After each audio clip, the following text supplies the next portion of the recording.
మాధురి గారు, మీరు ఇద్దరు కలిసి ఉండడం స్టార్ట్ చేశాక మీలో ఉన్న మార్పులు ఏం చూసారు మీరు మీ జర్నీ? అంటే ఏ ఒంటరితనంతో నేను బాధపడ్డానో, ఏ ప్రేమ తక్కువై నేను సఫర్ అయ్యానో. మీకు కూడా ప్రేమ తక్కువైంది ఇంట్లో? మరి ఇద్దరు వేరే వేరేగా, ఒకరు ఫారెన్ లో ఒకరు ఇండియాలో ఉంటే ప్రేమ తక్కువ ఓకే ఉంటుంది. వైఫ్ అండ్ హస్బెండ్ అంటే దగ్గరగా ఉంటాయి కదా బాండ్ అనేది. అంటే లాంగ్ డిస్టెన్స్ లవ్ స్టోరీస్ అని ఇప్పుడు రీసెంట్ గా బాగా వైరల్. నాకు అలాంటివి నచ్చవు. కొంతమంది ఒక్కొక్క స్టోరీస్ నచ్చుతారు. మీకు లాంగ్ డిస్టెన్స్ స్టోరీస్ నచ్చవు. స్టోరీ లేదు. నాకు మాత్రం నా పక్కనే హస్బెండ్ ఉండాలనే ఫీలింగ్ తో ఉన్న అమ్మాయి నేనైతే మొదటి నుంచి ఉన్నాను. సో నాకు ఎవరైతే నేను శ్రీనివాస్ గారితో నా లైఫ్ స్టార్ట్ చేశానో, నా జర్నీ, అప్పటి నుంచి నాకు హ్యాపీనెస్ కానీ, మీరు అన్నట్టు నా ఒంటరితనం పోయి నాకు అంటూ ఒక తోడు దొరికింది. హ్యాపీగా ఉన్నాను. నన్ను వదిలే ఏ రోజు కూడా ఎక్కడికి ఇంతవరకు ఈ 4 yearsలో ఎప్పుడు ఎక్కడికి పోలేదు. ఎప్పుడు నాతోనే ఉంటారు. ఎక్కడికి వెళ్ళినా ఇద్దరం కలిసే ట్రావెల్ చేస్తాం. ఏ పనైనా ఇద్దరం కలిసే చేస్తాం. ఈవెన్ ఎలక్షన్ క్యాంపెయిన్ కానీ ఎక్కడికి వెళ్ళాలన్నా అన్ని ఇద్దరం కలిసే చేస్తాం. నాకు చాలా హ్యాపీగా ఉంది. నేను కోరుకున్న జీవితం నాకు దొరికినట్టు అనిపిస్తుంది. మీ ఇద్దరి మధ్యన హ్యాపీగా ఉండొచ్చు, కానీ సొసైటీ కానీ లేకపోతే మీరు మిమ్మల్ని నమ్మి ఓట్లు వేయడానికి కానీ, లేకపోతే ఎవరైతే జనాలు ఉన్నారో వాళ్ళ మాటలను మీరు పట్టించుకుంటారా? సొసైటీకి మా వల్ల వచ్చిన ఇబ్బంది ఏంటి నాకు అర్థం కాదు. అంటే మీరు ఏం చూపిద్దామని అనుకుంటున్నారు? ఏం చూపిద్దాం? ఒక హస్బెండ్ తో డిఫరెంట్ ఒక అమ్మాయి, ఒక వైఫ్ తో డిఫరెంట్ అబ్బాయి కలిసి ఇంకొక పెళ్లి చేసుకుంటున్నాం. దానికి ఇంకేం చూపించాలనుకుంటున్నారు ఎవరైనా? దీంట్లో ఏం చూపిద్దాం అని మీరు అనుకుంటున్నారు? ఎందుకు మీరందరికీ మీకు ఇది నెగిటివ్ కనిపిస్తుంది? నాకు నా హస్బెండ్ తో డిఫరెన్సెస్ ఉన్నాయి, ఇతనికి ఈమె వైఫ్ తో డిఫరెన్సెస్ ఉన్నాయి. సో మా ఇద్దరం కలిపి ఒకటే అయ్యాం. దానిలో తప్పే ఉంది. ఎంతమంది సెకండ్ మ్యారేజ్ చేసుకోవట్లేదు, 3-4 పెళ్లిళ్ళు చేసుకుంటున్నారు. మేము 2వ పెళ్లి చేసుకున్నాం. దీంట్లో ఎందుకు అంత చెప్పకుండా చేసుకుంటున్నారు? 3 పెళ్లిళ్ళు 4 పెళ్లిళ్ళు చేసుకుంటున్నారు. పెళ్లిలో ఒకనే ప్రెగ్నెంట్లు చేస్తున్నారు, పిల్లల్ని కనేస్తున్నారు, వదిలేస్తున్నారు, వీధిని పడేస్తున్నారు. మేము అవేమీ చేయలేదు. మేము మాకు డిఫరెన్సెస్ ఉన్నాయి, వీళ్ళకి డిఫరెన్స్ ఉన్నాయి. మా పబ్లిక్ చెప్పాం, మా ప్రజలకు చెప్పాం, మా ప్రజలకు చెప్పే మేము మొన్న ఎలక్షన్ చేసాం. ఎలక్షన్లో నేనే దగ్గరుండి చేశాను. వాళ్ళకి అన్ని నా గురించి తెలుసు. మా ఇద్దరిని దగ్గరుండి చేసాం. మా పిల్లల్ని చూసుకున్నాం. వీళ్ళ పిల్లలు పెళ్లి చేస్తారు, వీళ్ళ పిల్లలు సెటిల్మెంట్లు చదివించుకున్నాం. మేము గాలికి వదిలేదు కుటుంబాలకి. వీళ్ళ కుటుంబానికి ఆస్తి మొత్తం ఇచ్చేస్తున్నాడు, రోడ్డు మీదకి వచ్చారు. నేను నా తల్లిదండ్రుల ఆస్తితో నేను ఉన్నాను.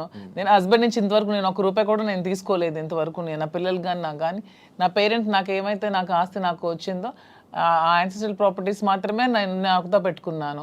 మీ ఎవరికి మేము ఏం బాధ పట్టుకున్నా, ఎవరికి ఎందుకు మేమేం దీనివల్ల ఎవరై సఫర్ అయ్యేది ఏముంది?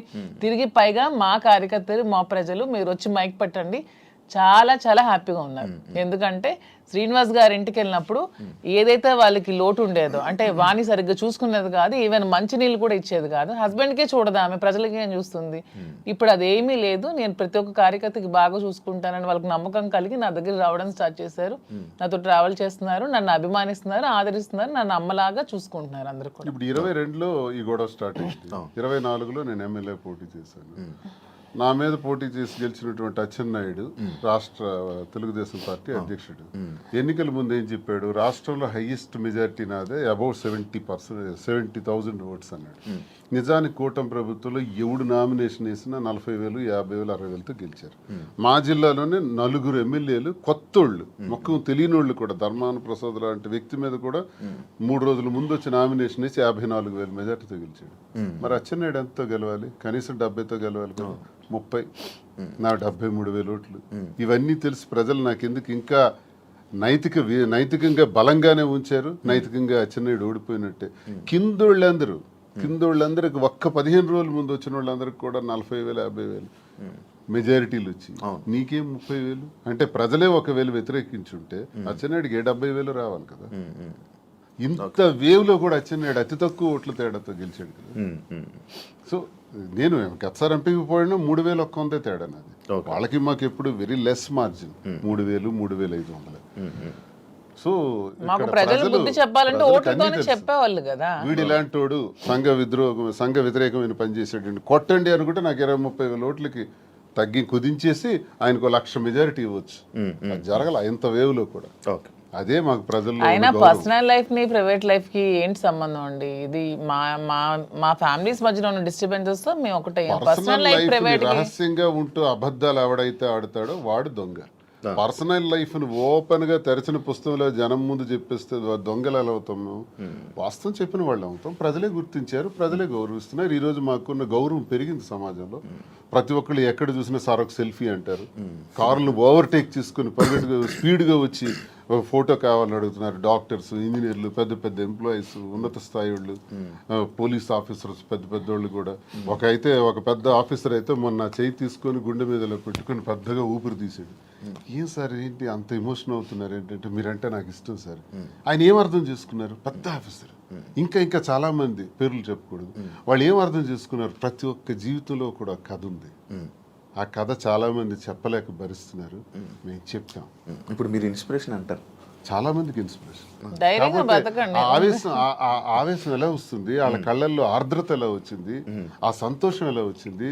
1600 ఉన్నటువంటి యూట్యూబ్ మా ఫాలోవర్స్ ఈ రోజు లక్షలా దాటారు. 1,45,00,000 వ్యూవర్షిప్ ఎలా వచ్చింది? ఇదంతా ఎక్కడి నుంచి వచ్చింది? అభిమానంతో వస్తుంది. అభిమానమా కాంట్రవర్సీ అంటారు? కాంట్రవర్సీ ఎందుకు రావాలంతా? ఫాలో అప్ ఎందుకు చేయాలి? న్యూస్ కదా, లేటెస్ట్ న్యూస్ కదా, లేటెస్ట్ రెండు ఉంటాయి, ఈ రెండు ఉంటాయి. ప్రతి ఒక్కరికి రెండు ఉంటాయండి. ఎవరికైనా సరే రెండు కోణాలు ఉంటాయి. ఏ మనిషికైనా సరే విమర్శలు ఉంటాయి, పొగడ్తలు ఉంటాయి, రెండు ఉంటాయి. అవన్నీ బ్యాలెన్స్ చేసుకొని వెళ్తేనే జీవితం. రావణుణ్ణి మెచ్చింది ప్రజలే, రాముణ్ణి మెచ్చింది ప్రజలే. రెండు ప్రజలే. మీకు రావణుడు ఇష్టం ఉండొచ్చు, నాకు రావణాసుడు అంటే ఇష్టం. ఎవరి లైఫ్ స్టైల్ వాళ్ళది. నాకు రావణాసుడు హీరో, నేను హీరోగా చూస్తాను. సార్కి రాముడు అంటే హీరో. అది ఎవరి ఇష్టం వాళ్ళది. ఆయన ఎలా చూస్తున్నారు? రాముడు అనుకుంటున్నారు, రావణాసుడు? నేను డిఎస్ఏ అనుకున్నాను. డిఎస్ కి ఒక బ్రాండ్ ఉంది, దువ్వాడ శ్రీనివాస్ అంటే ఒక బ్రాండ్. ఎవరితో కంపేర్ చేయను. ఈ స్పెషల్ అంటే. సార్ మీ బిజినెస్ అన్ని వదిలేసారా? వదిలేదు, అన్ని లాగేసుకున్నారు. మేమేం బిజినెస్ వదిలేదు. మైన్స్ నాది 25 years నుంచి మైన్స్ కంపెనీ. ఎప్పుడు మైన్స్ ప్రపంచ స్థాయిలో కూడా ఐకాన్ బ్రౌన్ గ్రానైట్ ఓనర్ గా మంచి పేరు ప్రఖ్యాతులు సంపాదించాం. మైన్స్ లో బాగా పీక్స్ కి వెళ్ళాను. ఈ గవర్నమెంట్స్ లో గవర్నమెంట్ ఉంటే ఒకలాగా, లేకపోతే రిజల్ట్ రోజు ఈవినింగ్ లాగేసుకున్నాం. 4వ తారీఖు ఎన్నికల ఫలితాలు వచ్చాయంటే ఆ సాయంత్రం కల్లా నా మైన్ ఒక్కసారి కొట్టి పంపించేశారు. ఈ రోజు వరకు పర్మిట్స్ ఇవ్వట్లా. 61 కోట్ల లాస్ సడన్ గా గవర్నమెంట్ రావటం వల్ల, కూటమి ప్రభుత్వంలో అచ్చెన్నాయుడు వీళ్ళు టార్గెట్ పెట్టారు.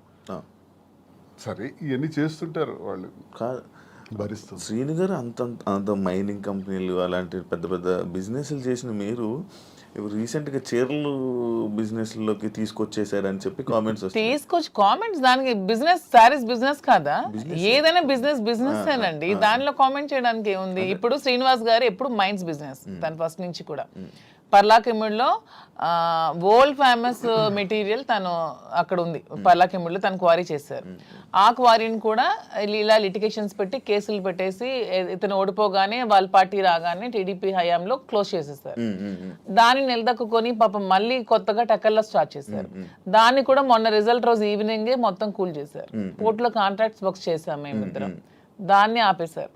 సో ఇంకేం చేయాలి? నాకు ముందు నుంచి కూడా ఈ శారీస్ విషయంలో నాకు ఒక ప్యాషన్ ఉంది. నాకు ఒక ఫ్యాషన్ మీద ఒక ప్యాషన్తో, ఇంట్రెస్ట్తో నాకు ఈ శారీస్ స్టోర్ పెట్టాలని ఎప్పటి నుంచో ఆలోచన ఉంది. దట్టు ఈ శారీస్ బిజినెస్ ఏంటి, పాలిటిక్స్కి సంబంధం లేకుండా ఉండే బిజినెస్, పీపుల్కి మాకు, పబ్లిక్కి మాకు రిలేటెడ్గా ఉండే బిజినెస్ అనేది ఈ శారీస్ బిజినెస్. ఎందుకంటే మేము పబ్లిక్ ఎంత ఫెయిర్గా ఉంటే వాళ్ళు నచ్చితే మా దగ్గరికి వస్తారు, కొనుక్కుంటారు, వెళ్తారు. సో దీనిలో పొలిటికల్ ఇంటర్ఫీరెన్స్ అంటూ ఏమీ ఉండదు. సో అందుకని నేను శ్రీనివాస్ గారికి ఇంతవరకు మనం మైండ్స్ ఇవన్నీ చేసాం, చేసి ఎప్పుడు కోల్పోతూనే ఉన్నాం, ఎప్పుడు కూడా నిలదొక్కుకోలేదు. ఈ 4 years లో కూడా 30-40 crores వరకు పెట్టాం, లాస్ అయిపోయాం. మళ్ళీ ఇదే స్టార్ట్ చేసాం. మళ్ళీ నెక్స్ట్ టైం పార్టీ వస్తుందో రాదో, మళ్ళీ ఏమవుతుంది, పొలిటికల్గా ఇబ్బంది పడుతున్నాం. కాబట్టి ఇదన్నిటికీ డిఫరెంట్గా మనం తెలంగాణ అంటే ముందు నుంచి శ్రీనివాస్ గారికి నాకు హైదరాబాద్ మా ఫేవరెట్ ప్లేస్, మా ఇద్దరికి కూడా.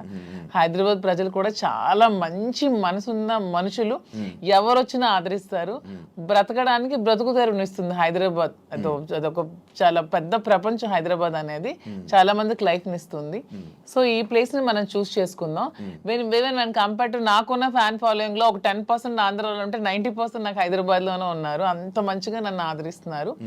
సో మనం ఫస్ట్ బిజినెస్ హైదరాబాద్ లో స్టార్ట్ చేద్దాం. నాకు ఇంట్రెస్ట్ ఉంది, మీరు కొంచెం సపోర్ట్ చేయండి. అపార్ట్ ఫ్రమ్ యువర్ పాలిటిక్స్ నా కోసం ఒక 10% టైం మీరు కేటాయించి బ్యాక్ ఎండ్ లో ఉంటూ నాకు సపోర్ట్ చేయండి అని చెప్పాను. చెప్పగానే శ్రీనివాస్ గారు కూడా దీనికోసం మేము 5-6 months నుంచి దీని మీద మేము వర్కౌట్ చేసాం. కొన్ని షాప్స్ కి తిరిగాం. వీవర్స్ ప్రైస్ కంటే కూడా వీళ్ళు ఎక్కువ ప్రైస్ కి అమ్ముతున్నారు షాప్స్, రిటైలర్స్.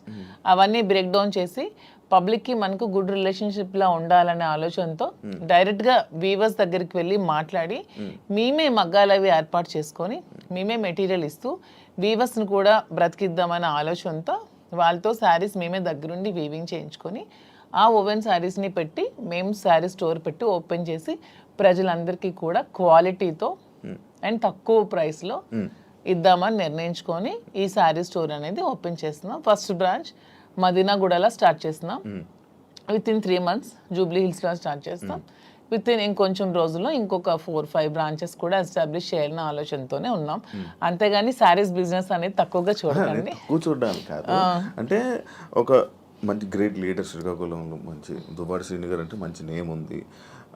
అంత లీడర్లా ఉండేవాళ్ళు. ఆయన నోట్లో నుంచి ఎప్పుడు లైక్ జనాల దగ్గరికి వెళ్ళే అవి ఇవి వినేవాడు. కాకపోతే మైనింగ్ కంపెనీ బిజినెస్ చేసేవారు, ఒక మంచి బిజినెస్ మ్యాన్ అనుకునే వాళ్ళం. కానీ అలాంటి ఆయనతో నోట్లో నుంచి మేము ఇలా శారీ బిజినెస్ చేయబోతున్నాం ఇలా చెప్తుంటుంటే ఎలా ఉండే ఆయన్ని ఎలా చేశారు, ఎలా ఉండే ఆయన ఎలా చేయడం. బిజినెస్ అనేది ఏదైనా బిజినెస్, అది ఏదైనా చిన్న ప్రొడక్ట్ అయినా పెద్ద ప్రొడక్ట్ అయినా బిజినెస్ అనేది బిజినెస్ కింద క్యాలిక్యులేట్ చేయాలి. అది చీర జాకెట్టా లేకపోతే ఇంకేంటా అని చూడకూడదు. బిజినెస్ నాకు దీంట్లో ఇంట్రెస్ట్ ఉంది. ఇంతవరకు మైండ్స్ లో అతనికి ఇంట్రెస్ట్ ఉంది, మైండ్స్ వల్ల కోల్పోయాం. సో నా ఇంట్రెస్ట్ ఒకసారి వచ్చి చూడండి, చేద్దాం. మీకు తనకి ప్రజలే ఇష్టం, తనకి ప్రజాజీవితం ఇష్టం, ఇది కూడా ప్రజలకు లింకప్ అయ్యేది. మా కింద 100 మంది పనిచేస్తారు, మా ప్రజా సంబంధాలు ఇంకొంచెం బాగుంటాయి, ఇంకొంచెం మనకి పీపుల్ తో బాండింగ్ పెరుగుతుంది. వాళ్ళు కూడా మనం తక్కువ ప్రైస్ కి ఇస్తే ఓకే, శ్రీనివాస్ గారు మౌజీ దగ్గరికి వస్తే మనకు తక్కువ ప్రైస్ కి శారీ వస్తుందని గుడ్ విల్ మనకు వస్తే చాలు, కోట్లు సంపాదించాల్సిన అవసరం లేదనే ఉద్దేశంతో శారీ స్టోర్ ఓపెన్ చేస్తాం. ఓకే, అంటే ఈ బిజినెస్కి దువ్వాడ గారు 3-4 కోట్లు ఎంతో ఇచ్చారు. ఆయన డబ్బులు ఇచ్చి ఈ బిజినెస్ కోసం శ్రీనివాస్ గారు ఎవరేమనుకున్నా నాకు అనవసరం. శ్రీనివాస్ గారు అన్ని ఆస్తులు వానికి రాసి ఇచ్చేసి వచ్చేసారు. With empty hands he came out. అక్కడి నుంచి మా లైఫ్ని మళ్ళీ మేము ప్రారంభించుకున్నాం. దీనికోసం మా పేరెంట్స్ ఇచ్చిన ప్రాపర్టీస్ మాత్రమే నేను సేల్ చేసి బిజినెస్లో పెడుతున్నాను. అలానే నాది వేరు శ్రీనివాస్ గారు వేరని మాకు లేదు. మీరు అడిగిన క్వశ్చన్కి ఆన్సర్ చెప్పాం. మా ఇద్దరు తన దగ్గర ఎన్ని కోట్లున్నా నాకు ఇస్తారు. ప్రెసెంట్ లేవు, లాగేసుకున్నారు అందరూ. ఉంటే నాకు ఇస్తారు ఖచ్చితంగా. సో నా దగ్గర ఉన్న ప్రతిదీ అతనిదే. మా ఇద్దరి మధ్యలో నీది నాది అనే తేడా లేదు. అయినా మా ఇద్దరు ఇప్పుడు మొగుడు పల్లాలి. మా ఇద్దరికి నాదైనా ఒకటి అతనిదైనా ఒకటి, ఎవరికి సంబంధం లేదు. ఎవరు డబ్బులు పెడితే మీకేంటి ప్రాబ్లం? మీ బిజినెస్ చేస్తున్నావా, మంచి ప్రొడక్ట్ అందిస్తున్నావా అనేది మీరు చూడండి. డబ్బు గురించి ఆయనకి దగ్గర అయ్యారని కూడా టాక్. అది ఫేక్ అదే చెప్తున్నాను కదా. మీరు కావాలంటే అన్ని మొత్తం డాక్యుమెంట్స్ అవన్నీ వెనక్కి తీసుకోండి. ఆస్తులన్నీ రాసిచ్చి తను చెప్తున్నాను 0 బ్యాంక్ బ్యాలెన్స్ తో వచ్చారు నా దగ్గరికి. అందుకే నేను అంటున్నాను, మా బంధం మీరు ఎన్ని కామెంట్ చేసుకున్నా మాది 100% ప్యూర్ లవ్. ఎందుకంటే నేను అతని నుంచి ఏది ఆశించలేదు, 1 రూపాయి ఆశించలేదు. అతను పదవిలో లేరు, నేను పదవిని ఆశించడానికి. అతను డబ్బులు లేవు, డబ్బు ఆశించడానికి. ఏమి ఆశించుకున్నా 100% అతని మనసు, అతని వ్యక్తిత్వం, అతని హానెస్టీ, అతని హంబుల్నెస్ ఇవే చూసి నేను ఇష్టపడ్డాను. దాంతోనే ఇప్పుడు కలిసి ఉన్నాం. అతని దగ్గర ఏ ఆస్తులు లేవు, అన్ని బాణీకి ఇచ్చేసి వచ్చేసారు. ఇటీవల కాలంలో ఒక 2 కోట్ల రూపాయలు విలువైన 2.5 కోట్ల విలువైనటువంటి ఒక అసెట్ విశాఖపట్నంలో అమ్మారు. అలాగే శ్రీకాకుళంలో కూడా కొన్ని ల్యాండ్స్ అమ్మారు. అమ్మి ఈ డబ్బులన్నీ కూడా అక్యుములేట్ చేసి ఈ బిజినెస్. మా ఫాదర్ నాకు ఇచ్చిన ప్రాపర్టీస్ అన్ని నేను ఇప్పుడు అమ్మేశాను. ఎప్పటి నుంచో మా ఫాదర్ నాకు ఇచ్చే 2009 నుంచి అవి నా పేరు మీద ఉన్నవి. ఇప్పుడు బిజినెస్ కోసం నేను అమ్మేసి మరి బిజినెస్ స్టార్ట్ చేశాను. అంటే మీరు స్టార్టింగ్ అంటే ఆయనకి పరిచయం అవ్వక ముందు నుంచి, రాజకీయంలోకి రాకముందు నుంచి మీరు మేము ఫైనాన్షియల్ గా వెల్ సెటిల్డ్. మా ఫాదర్ వాళ్ళు వెల్ సెటిల్డ్, మా హస్బెండ్ వాళ్ళు కూడా వెల్ సెటిల్డ్. అన్ని వెల్ సెటిల్డ్ ఫ్యామిలీ ఫైనాన్షియల్ గా. మాకు ఫైనాన్షియల్ గా ప్రాబ్లమ్స్ కానీ ఏమి కూడా లేవు, ఎప్పుడు కూడా లేవు. వెల్ సెటిల్డ్ ఫ్యామిలీనే. ఇప్పుడు వీటి కోసం మేము ఆస్తులు అమ్మాల్సి వచ్చింది, లేకపోతే ఆస్తులు అమ్మాల్సిన అవసరం కూడా లేదు. ఎందుకంటే ఎలక్షన్ లో ఉన్న డబ్బులు కొంచెం ఉంటే అవి కూడా కోల్పోయాను.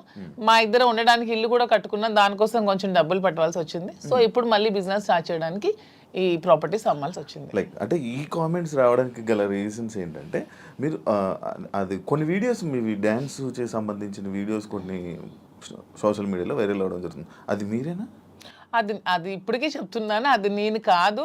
అసలు ఆ మనిషి కూడా నా అలాగ లేదు. అది ఎందుకు ఎవరికి అనిపించిందో, ఎవరికి పెట్టాలనిపించిందో కావాలనే కూటమి ప్రభుత్వం వాళ్ళే ఖచ్చితంగా దీన్ని ఈ పిల్ల సైనికులు ఉంటారు కదా, బచ్చగాళ్ళు, ఆ బచ్చగాళ్ళు ఈ కొంతమంది కలిపి ఐటీడీపీ అని ఇదొన్న పేజ్లో పెట్టి అనవసరంగా ట్రోల్ చేశారు.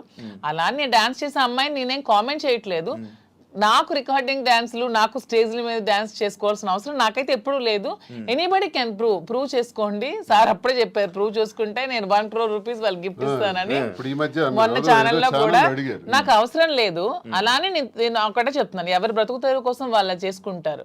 ఇదే డాన్స్ స్టేజ్ మీద పబ్లిక్ గా బట్టలు ఇప్పి చేస్తున్నారు, వాళ్ళేమో హీరోయిన్లు అంటున్నారు.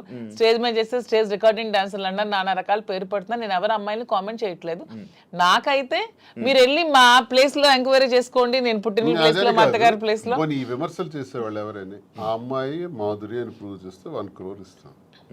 ఒకవేళ వాళ్ళు ప్రూవ్ చేయలేకపోతే వాళ్ళు సరెండర్ అవుతామంటే అమ్మాయి ఎవరో కూడా మేమే తెచ్చి పెడతాం. ఎందుకు అమ్మాయిని బయటకు లాగాలి, పెళ్లి చేసుకుని హ్యాపీగా ఉంది కాబట్టి. మాకు అమ్మాయి తెలుసు, అది ఏ రికార్డింగ్ డ్యాన్స్ ట్రూప్ కూడా తెలుసు. కానీ అలాగ అమ్మాయినే మాధురి అని చూపించిన వాళ్ళకి నేను అంటున్నాను 1 crore మీకు బహుమానం కింద ఇస్తాను, దయచేసి అది ప్రూవ్ చేయండి అంటున్నాను. అంటే చీప్ ట్రిక్స్ ప్లే చేయడం, ట్రోల్ చేసి ఎందుకు అలా ట్రోల్ చేయాల్సిన అవసరం ఏముందో నాకు అర్థం కాదు. అలా చేస్తే ఏమొస్తుంది? అంటే ఇప్పుడు మాధురికి నాకు మేము ఒక మనసుతో ఉన్నాం కదా, మరి అలా చేస్తే ఏమొస్తుంది మీకు? ఎవడా చేసేవాడు? ఎవడు? రికార్డింగ్ డాన్స్ చేసే అమ్మాయిని పెళ్లి చేస్తూ రికార్డింగ్ డాన్స్ అమ్మాయిని ని పెళ్లి చేసుకుని నీకేంటి నొప్పి? పెట్టినోడికి ఏంటి నొప్పి? అలాగైతే మీరు డాన్స్ చేసి మీరే ఒప్పుకున్నట్టు. నేను కాదు కదా, నేను ఒప్పుకోవడానికి అమ్మాయి నేను కాదు. నేనైతే నిజంగా నేను ఒప్పుకుంటాను. I'm very bold and straight forward. నేను ఒప్పుకుంటాను.